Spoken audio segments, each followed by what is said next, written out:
The grocery store was loud with beeping scanners and chatter, but to Claire Jennings, the world went silent in an instant. She wasn't staring at the man in front of her. She was staring at the photograph clipped to his wallet. A face she knew better than her own. Her brother's face. Her brother, who had been missing for 12 years. Claire's hands shook. Her throat went dry. And in that frozen second, one thought repeated in her mind. How could he have Jacob's ID? Claire Jennings was 34, a social worker in the quiet town of Milford, Oregon. She lived a simple life, small rented apartment, aging Honda Civic, and late nights helping foster kids find stability she herself never had. Her past carried scars. Jacob, her older brother, vanished when she was just 22. He was walking home from a late-night shift at the hardware store. 1 minute he was there, the next, gone. No leads, no closure. Only Claire's memories of his laugh and the promise he made the night before, "I'll always look out for you, kid." Milford itself was the kind of place where nothing ever seemed to happen. Rows of pine trees lined the streets, their scent mixing with wood smoke from chimneys in winter. The old train tracks cut through the center of town like a scar, splitting the tidy downtown strip from the industrial lots. To outsiders, it looked peaceful. To Claire, it held ghosts. It was supposed to be an ordinary Thursday. Claire stopped at the small neighborhood grocery store on her way home. She queued behind a man in a dark windbreaker. He paid for his items, and when he reached into his wallet, a plastic ID card slipped partly out. The photo. Claire's chest clenched. It was Jacob's face. Not just similar. Identical. But the name under it wasn't Jacob Jennings. It read, Daniel Hargrove. Claire couldn't breathe. She stumbled forward, nearly dropping her basket. The man noticed her stare. His eyes flicked to hers, cold, sharp, and unfamiliar. He quickly pushed the ID back inside and walked out. Something wasn't right. Claire rushed outside, but the man was already slipping into a silver pickup. The engine roared and he sped off, leaving her with nothing but that burning image. That night, Claire couldn't sleep. She replayed every detail, his height, his hands, the faded scar near his ear. A scar Jacob had gotten falling off his bike at age 12. The next day at work, Claire confided in her colleague, Maria. Maybe it's coincidence, Maria said gently. Maybe he just looks like him. No, Claire whispered. It was him. I know it was. Later that week, Claire spotted the silver truck parked outside the old lumber mill on the edge of town. Its windows were tinted, but she saw him, Daniel Hargrove, talking to another man. Their conversation was tense, hushed. And then Claire noticed something chilling. He kept scanning the parking lot, as if watching for someone. Claire's memories of Jacob kept colliding with this stranger. Jacob had a distinctive way of tilting his head when listening, a small habit he never lost. Daniel did the same. And the voice. She heard it briefly when he spoke to the cashier, low, steady, with that same raspy undertone Jacob developed after a bout of pneumonia. But if this was Jacob, why was he pretending to be someone else? And why did his eyes look empty? Determined, Claire searched public records for Daniel Hargrove. What she found was disturbing. The man had no history before 2014. No birth certificate. No school records. Just a sudden appearance in Milford with a new job at the mill. The year 2014. 2 years after Jacob vanished. Her pulse thundered. It wasn't coincidence. Someone had erased him, replaced him, and then came the breaking point. One evening, Claire followed him again. She parked down the street and watched as he walked into a bar.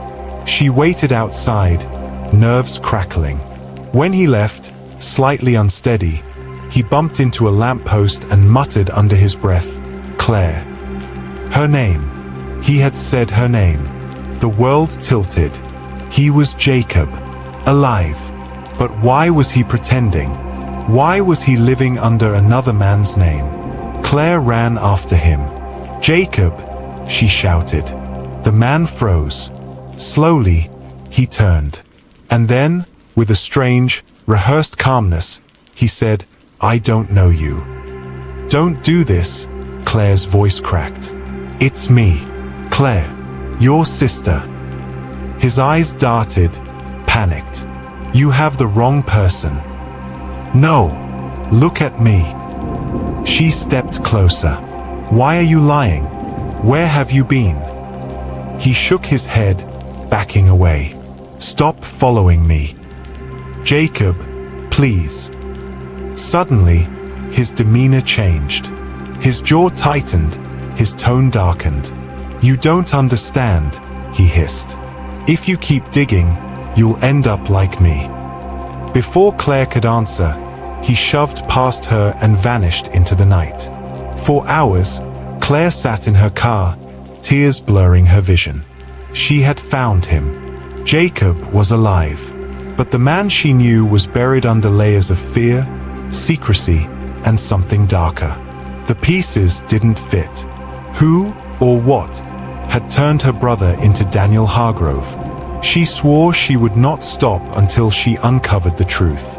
And as she drove home, headlights trailing behind her, Claire realized with a chill in her stomach. She was being followed. Claire thought the worst part was over. She had finally found her missing brother. But what she didn't know was that her search had only pulled her into something much larger, something dangerous. And the closer she got to answers, the more she realized Jacob wasn't just hiding. He was being hunted. That night, as Claire drove home, the sensation of headlights in her rearview mirror grew sharper. They stayed with her, matching every turn. Her chest tightened. She tested them, took an unexpected left down Pine Hollow Road. The lights followed. When she pulled suddenly into a gas station, the car behind her slowed, then kept driving. But not before she caught a glimpse of the driver. A man in a dark baseball cap, staring straight ahead. Claire's hands shook as she gripped the wheel. Someone was watching her. Sleep became impossible. Every sound in her apartment seemed louder. A creak in the hallway. A car idling outside. She checked the locks twice, 3 times. And through it all, her brother's words echoed, "If you keep digging, you'll end up like me." But what did that mean? At work, Maria noticed her exhaustion. "Claire, you look terrible. Are you sure you don't want to go to the police?" Claire shook her head. "And say what? That my missing brother is alive but pretending to be someone else? They'd think I'm insane." Still, she couldn't let it go. She drove past the lumber mill again. The silver truck was there. But this time, Jacob wasn't alone. Through the chain link fence, she saw him talking to the man from the bar, the same one with the sharp features who seemed to be giving orders. Jacob stood stiffly, like a soldier following commands. The man handed Jacob a sealed envelope. Jacob slipped it inside his jacket, glanced around nervously, and walked toward the truck. Claire ducked, heart pounding. Whatever this was, Jacob wasn't just hiding. He was working for someone. That night, Claire found a bold move tugging at her conscience. She drove to the mill after midnight, the air thick with the smell of wet sawdust and oil. She crept through the side gate and slipped inside. The warehouse floor echoed with her steps. Wooden pallets stacked high, machinery silent. But in the corner, a door was slightly ajar. Inside, she found an office. Files scattered across a desk. A map pinned to the wall with red circles drawn around different towns in Oregon. And on the desk, a photo. Her stomach dropped. It was her, taken from a distance. Walking to her car, Claire staggered back, her breath ragged. They were watching her. tracking her. Suddenly, the office door creaked. She froze. A figure stepped inside. Jacob. His eyes widened when he saw her. "Claire, what are you doing here?" "I had to know the truth," she whispered. "What is all this? Why do they have pictures of me?" Jacob grabbed her arm, urgent. "You shouldn't have come." "Then tell me, why are you living as Daniel Hargrove? Why did you leave me?" He glanced at the map, then the door. His face twisted with pain. "I didn't leave you, Claire. They took me." Claire's head spun. "Took you? Who?" Before Jacob could answer, footsteps echoed in the hall. He pushed her into the corner. "They'll kill you if they find you here," he hissed. The door slammed open. The sharp-featured man from earlier strode in, flanked by two others. His eyes landed on Claire. Well, he sneered. "The little sister. Jacob, you've been holding out on us." Jacob stepped in front of her, tense. "She has nothing to do with this." The man smirked. "Everyone connected to you has everything to do with this." Claire's voice trembled. "Who are you? What do you want from us?" The man leaned closer, his tone smooth but threatening. "You shouldn't ask questions you're not ready to hear the answers to." Jacob clenched his fists. "I told you, leave her out of this." The man's eyes hardened. "Then prove where your loyalties lie." He tossed a folder onto the desk. Inside were documents stamped with government seals, blacked out sections, and photographs of Jacob, strapped to a chair, wires attached to his head. Claire's blood turned to ice. "What did they do to you?" she whispered. Jacob's jaw tightened. He didn't answer, but his silence spoke volumes. The man stepped back, smiling coldly. "You're both in far over your heads. Walk away now, and maybe, we'll let you keep your quiet little lives." But Claire saw it. The flicker of terror in Jacob's eyes. The weight of secrets he couldn't say aloud. And she knew walking away was no longer an option. As they were escorted out of the office, the man whispered in Claire's ear, "Your brother isn't who you think he is." And just as they reached the parking lot, a piercing siren wailed in the distance. Dozens of black SUVs roared up the road toward the mill. Jacob's face went pale. "They found us," he muttered. But Claire didn't know who they were, or whose side Jacob was really on. The night air shattered with sirens. Claire stood frozen in the mill's parking lot, the glow of headlights cutting through the dark. Black SUVs tore down the road like predators, engines roaring. Beside her, Jacob's face drained of color. "They found us," he whispered. But Claire's terror only deepened with the unspoken question. Who exactly were they? The sharp-featured man barked orders. "Move! Get her inside!" Two men grabbed Claire's arms. She struggled, panic spiking. "Let me go!" Jacob lunged forward. "Don't touch her!" For a moment, his voice cracked with the protective warmth she remembered. But then the mask returned, calm, empty, controlled. The SUVs skidded to a stop, doors flung open. Dark-suited figures spilled out, armed and efficient. They weren't police. Their movements were too precise, too rehearsed. Claire's stomach flipped. Whoever these people were, they'd come for Jacob. Gunfire erupted. Muzzle flashes split the night. Jacob shoved Claire behind a stack of pallets. "Stay down." The sharp-featured man drew a pistol and fired back. His men scattered, returning fire with deadly calm. The parking lot became chaos, shouts, screams, the crack of bullets hitting steel. Claire covered her ears, heart hammering. Her brother was in the middle of a war she didn't understand. Through the haze, she saw Jacob grab the envelope from earlier, the one handed to him at the mill. He clutched it like it was life or death. Then his eyes met hers. For the briefest second, she saw the brother she had lost, the Jacob who promised to protect her. "Run," he mouthed. Claire stumbled into the shadows, but as she fled, her foot struck something metallic. A small device, half hidden in the gravel.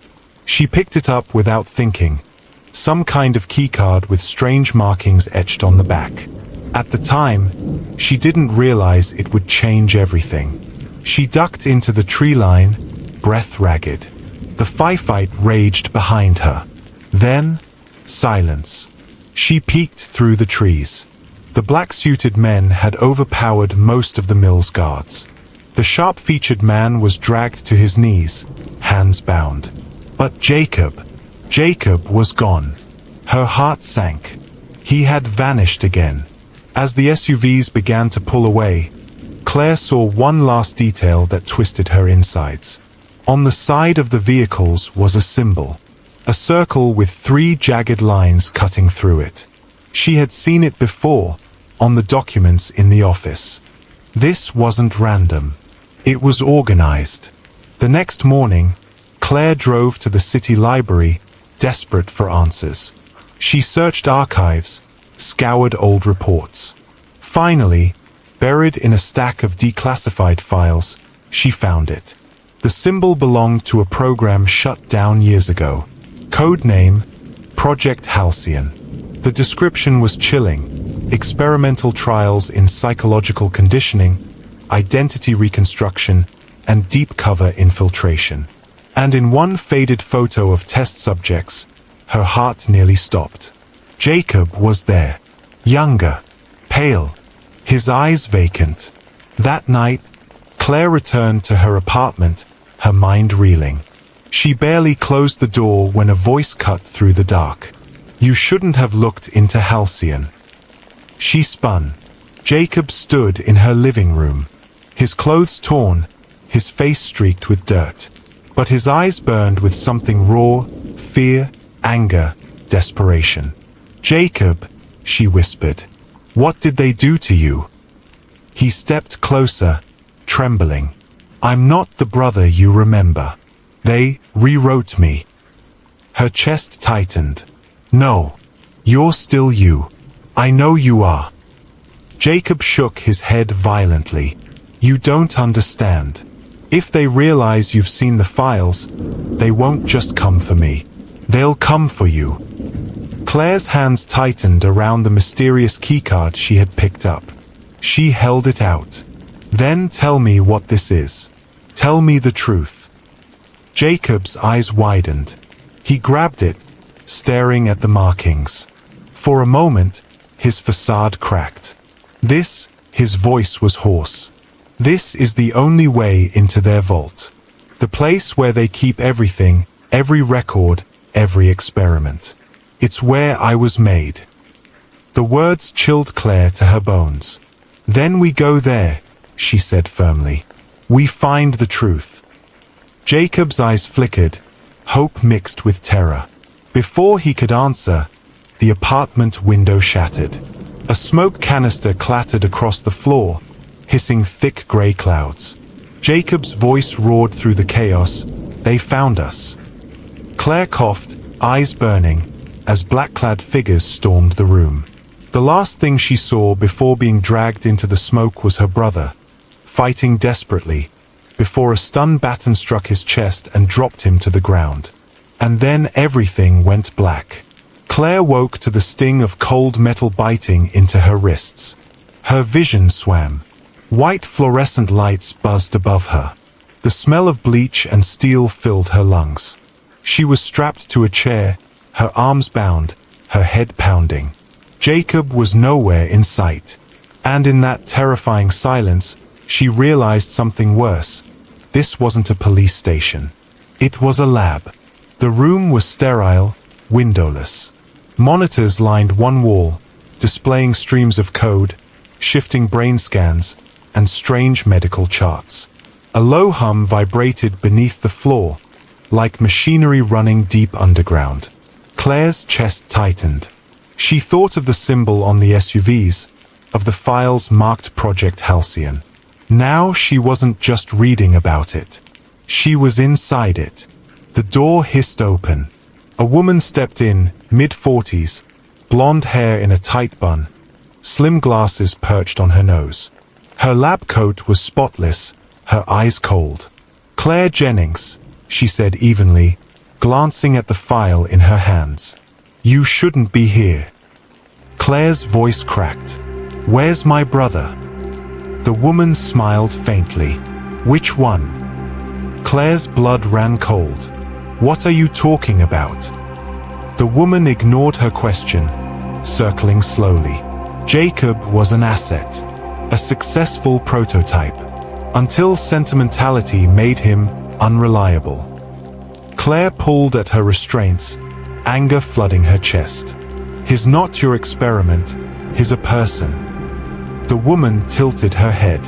"That depends on how you define person." The woman slid a photo across the table. Claire's stomach lurched. It was Jacob, but not just one photo, dozens. Different settings, different clothes, some with scars, others without. Different versions. The woman's voice was soft, clinical. "Do you see now? Your brother wasn't taken. He was selected." Before Claire could speak, the door slammed open. Jacob burst inside, face bruised, still in restraints but half broken free. "Claire!" he shouted. Two guards rushed after him, but Jacob fought like a man possessed. He slammed one into the wall, grabbed the other's weapon, and pointed it toward the doctor. "Let her go." The woman didn't flinch, still protecting her. "Even after everything we did to you." Jacob's voice cracked. "She's the only thing they couldn't erase." Claire's throat closed. Erase. Her brother wasn't just hiding. He had been rewritten. Over and over. Alarms blared. Red lights flashed across the ceiling. The doctor calmly pressed a button on the wall. And then Claire's world shifted. A screen flickered on, revealing a live feed of a dark room lined with tanks. Giant glass cylinders filled with murky fluid. Inside them floated bodies. Dozens of them. Each one looked like Jacob. Claire's breath hitched. "No." The doctor's voice was almost tender. "You see, Miss Jennings, your brother isn't unique. He's one of many. And you've just become leverage." Jacob pulled Claire free of the chair, his hands shaking. "We have to go. Now." But the doctor only smiled. "Go ahead. Run. It won't matter." Guards flooded the hallway outside. Jacob fired blindly, pulling Claire through the chaos. Smoke, gunfire, the deafening wail of alarms, it was all a blur. They ducked into a service corridor, sprinting past pipes that hissed with steam. Claire's legs burned, her lungs ached, but she didn't let go of his hand. Finally, they burst into a cavernous chamber. The tanks, the same ones from the screen. Towering cylinders stretching into the dark, each glowing faintly. And inside, row after row of Jacobs, suspended, silent, their faces eerily identical.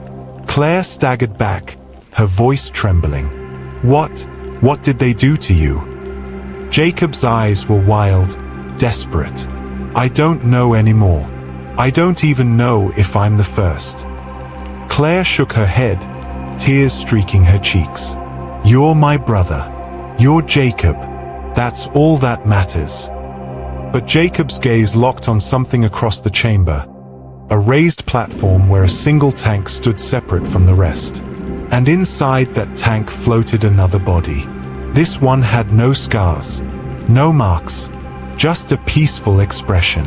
Jacob's voice cracked. "Claire, that's me." Claire's breath caught. The Jacob standing beside her wasn't the only Jacob. And the one floating in the tank looked untouched, unbroken. Behind them, the heavy chamber doors groaned open. Floodlights spilled in. Dozens of armed men poured into the room. And at their head, another man stepped forward. his face illuminated. It was Jacob, but his eyes were colder than ice. "Step away from her," he ordered. Two Jacobs stood before Claire, one clutching her hand, trembling, desperate to protect her.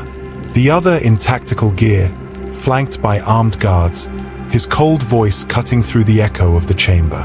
"Step away from her." Claire's world fractured. Which one was real? Which one was her brother? And deep down, she feared the answer might be neither. The chamber glowed with the faint blue light of dozens of tanks. Inside each, a Jacob floated silently, eyes closed, like ghosts suspended in water. The Jacob by Claire's side pulled her behind him. "Don't listen to him. He's one of them." But the other Jacob, the commanding one, stepped closer. His movements were sharp, deliberate, rehearsed. "She can't trust you," he said. "You're unstable. A failed copy." Claire's heart pounded. "Failed copy? What are you talking about?" The armed Jacob's eyes softened for just a second.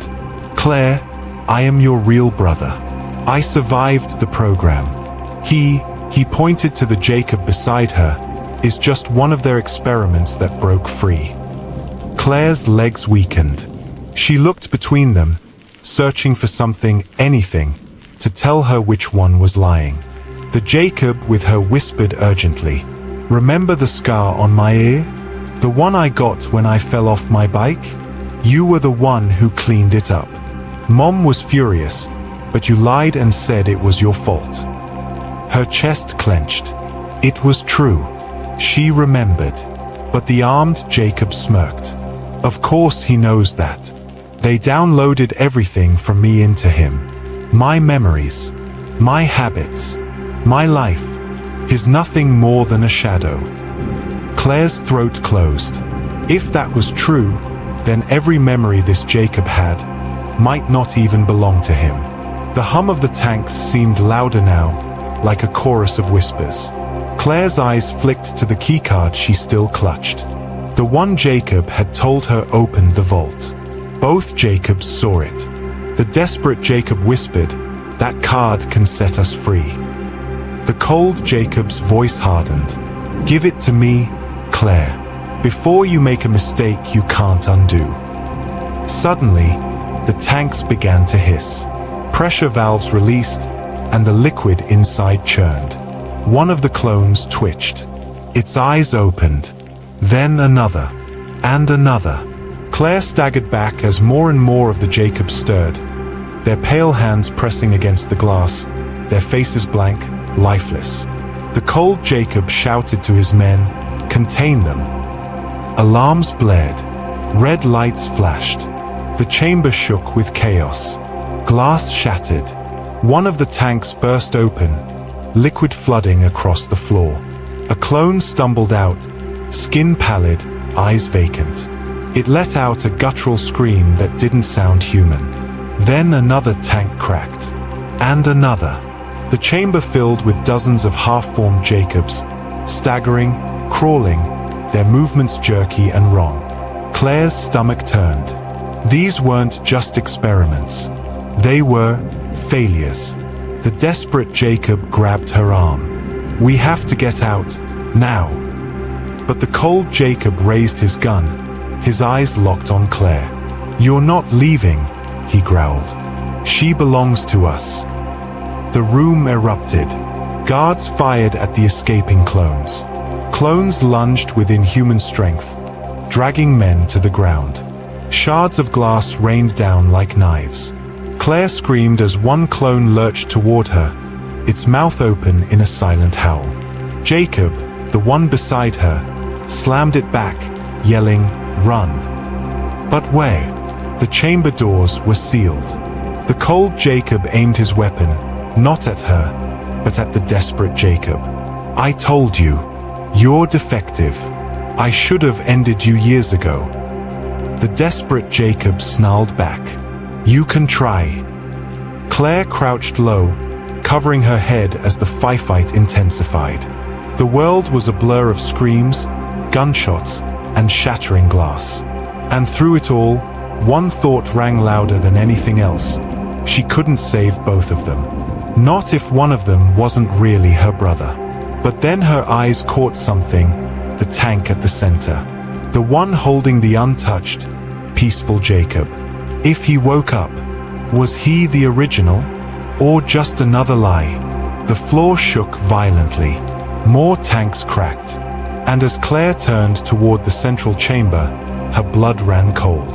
The fluid inside the untouched Jacob's tank began to drain. His eyes flickered open. And unlike the others, he didn't look vacant. He looked straight at Claire. Then he smiled.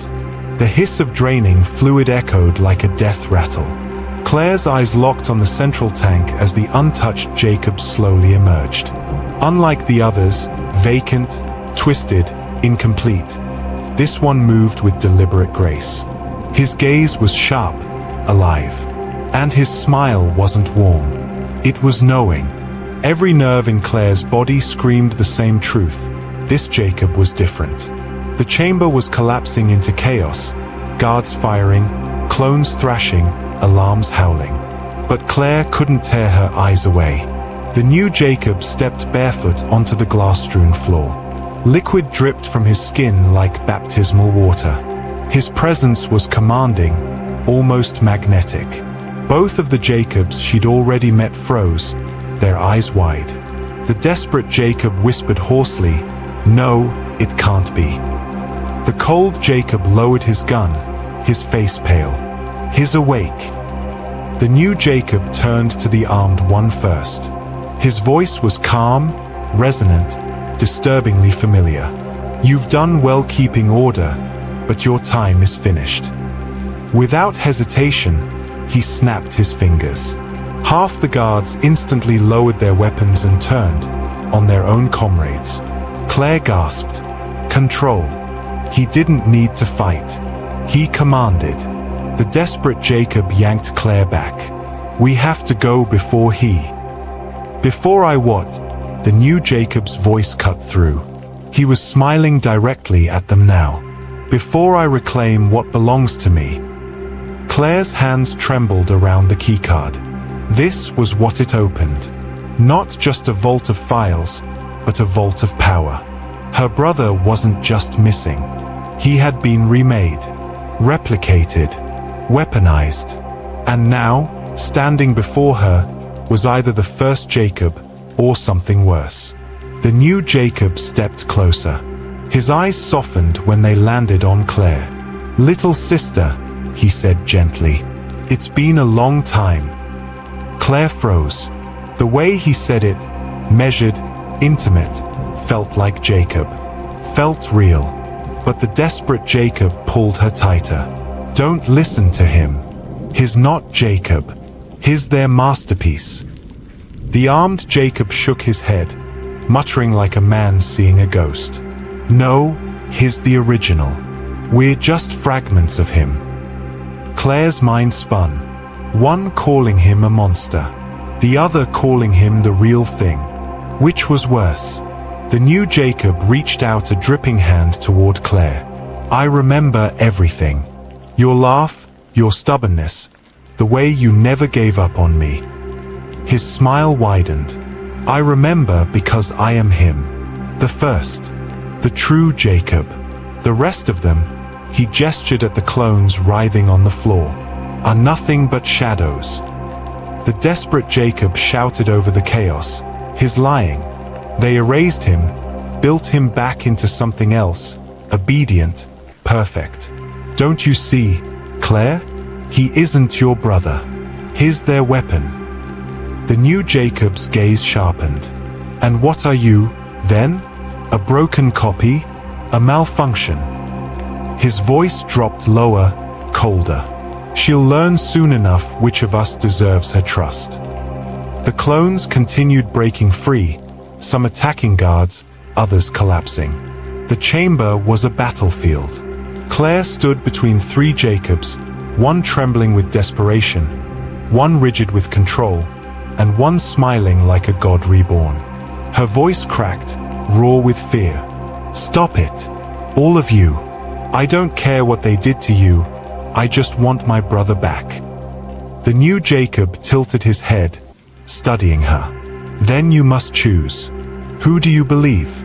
The soldier. He nodded at the armed Jacob. The defect. His eyes flicked to the desperate one. Or the original. He placed his hand on his chest. Claire's breath hitched. She couldn't answer. Not yet. Suddenly, the ground shook violently. The tanks began to rupture one after another, liquid flooding the floor.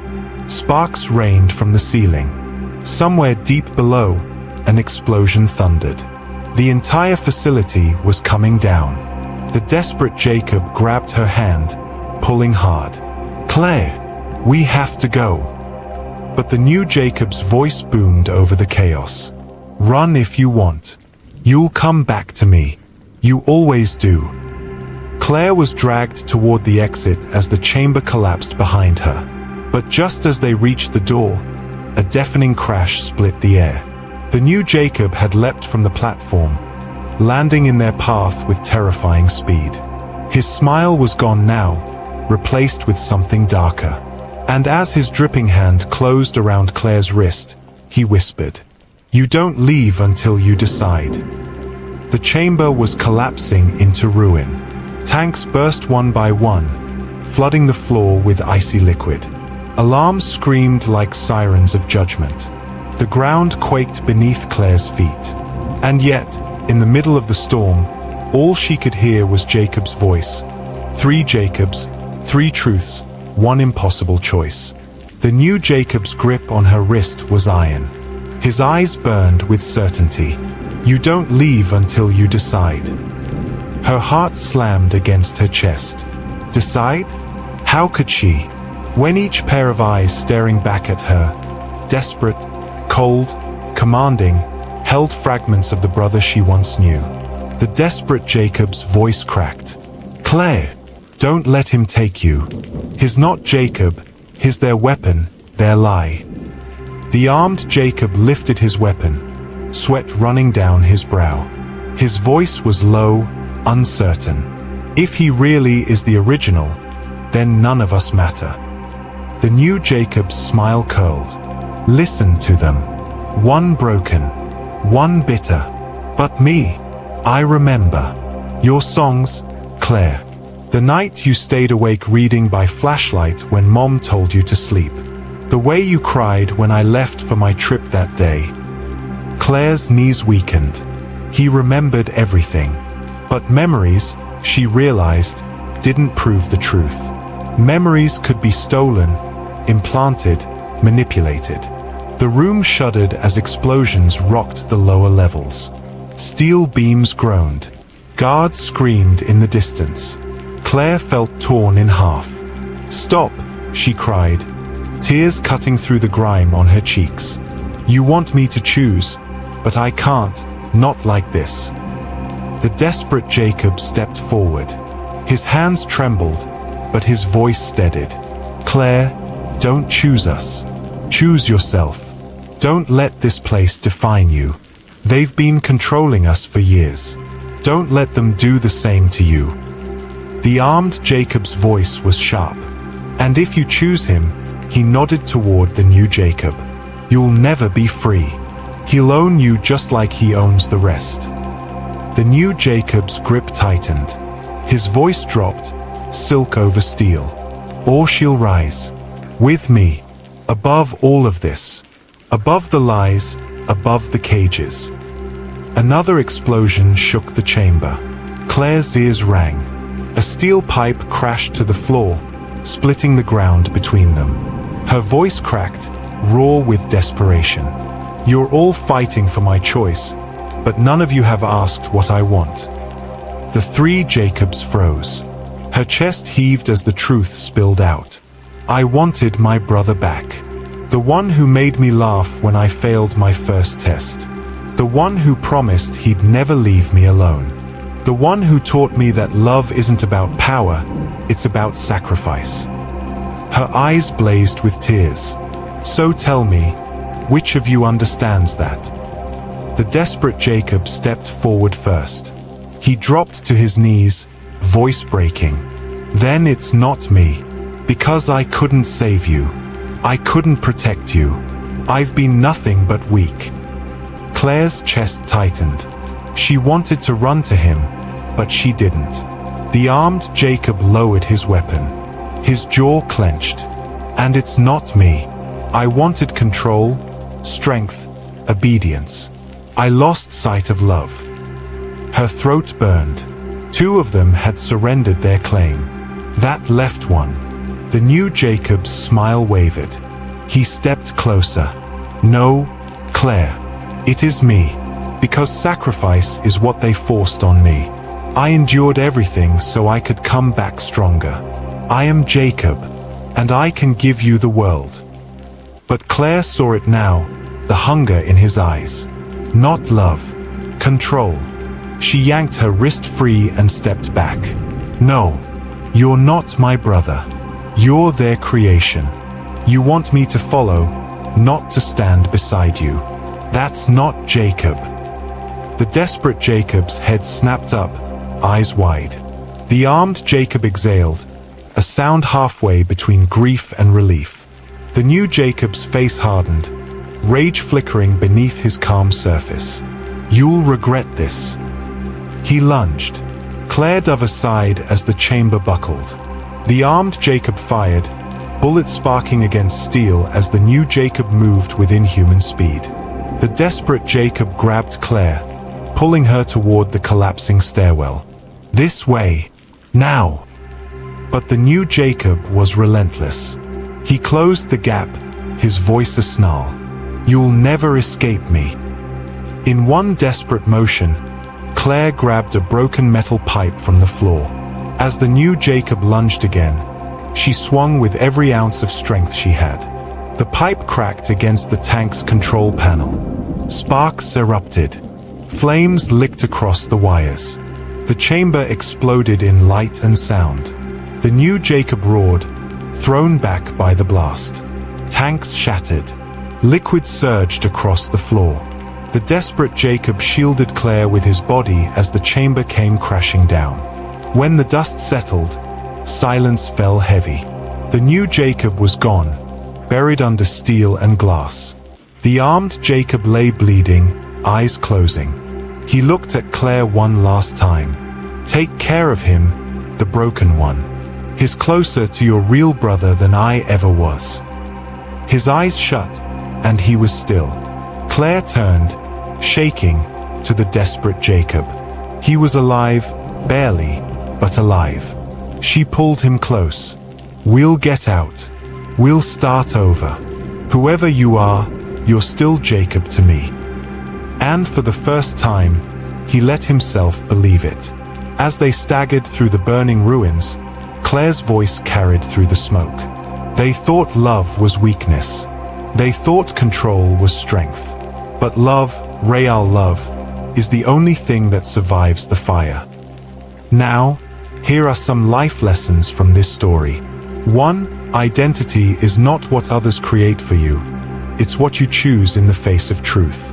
We are not defined by what was done to us, but by what we decide to become. 2. Love is not control or perfection. It is sacrifice, patience, and the courage to see brokenness and still choose to stay. The strongest bonds are not forged in power, but in sacrifice. 3. Even in betrayal, pain, and loss, truth is what sets us free. When the lies fall away, only love and truth remain. 4. Courage is not the absence of fear, but the refusal to let fear make your choices. Do not let the voices of power drown out the whisper of your own heart. Claire walked into the dawn with the broken Jacob beside her. The world ahead was uncertain, but her resolve was clear. She had found her brother, not in perfection, not in power, but in love. And love, in the end, was enough. Every mystery leaves us with more questions than answers, and the story doesn't end here. If you were drawn into the shadows with us tonight, don't let the trail go cold. Hit that subscribe button, give this video a like, and tap the notification bell so you'll never miss the next case we uncover. Because in the world of true crime, every detail matters, and the next clue might be waiting in our very next story. Step closer, stay curious, and join us behind the crime.